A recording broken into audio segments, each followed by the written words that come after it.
The 4 emotions to make an amazing first impression in any situation. That is what we are talking about today. So, have you ever noticed how the world doesn't necessarily reward you for being good? Have you noticed that the good guy doesn't always get the girl, and that good employees aren't the ones who typically get promoted? Now, the list can go on and on, but when I realized this sad truth about reality, I personally became obsessed with how to make first impressions. And I remember I was 20 years old, I was visiting colleges with a friend of mine, me for business school, him for law school. And I don't remember my day, but his day still kind of echoes in my memory for the profound impact it had on me.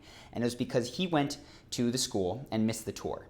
So he went to the library, just started striking up conversation with students there. One of them happened to be a tour guide and said, "I'd love to give you a private tour."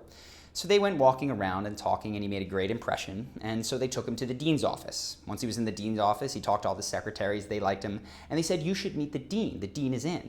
So he went in, sat down, and talked to the dean for 20 minutes. They talked about, I asked him, wiffle ball, where he grew up, just completely random stuff. And after 20 minutes, the dean said, "Hold on, let's pull up your file." Went into the computer, saw it, and said, "Interesting, it looks like we have you on the wait list. Let's fix that right now."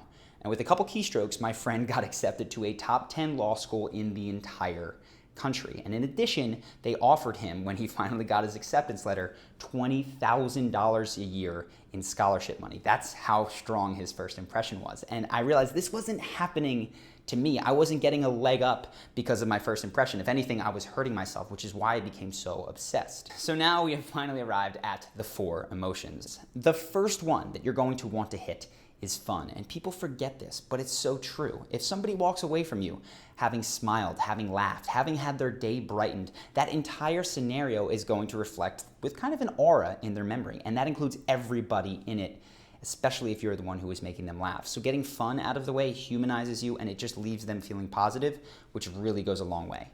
The second thing that people, again, often forget is trust.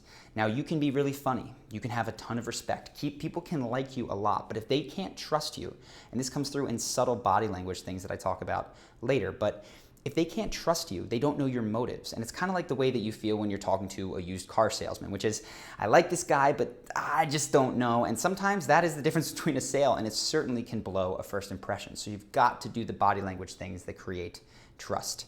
Third is respect. Now, this is where people typically start, right? They want to create respect by telling you about their really interesting job or something that they're very good at. And the truth is, can those things create respect? Yes, but if you put them first, they're very try-hard. In addition, there are other more subtle ways to create respect in an interaction that don't require you to be CEO of a company. In fact, you can be low man on the totem pole and still create CEO level respect. So that's what we want to do third. Now, once you've done that, this other person is going to be very interested in you, and you'll notice that something shifts in them. When you ask them the question, they try a little bit harder, and they're engaged more when they're listening, which is why the 4th thing that you want to do is now flip it, and now you're going to show interest in them.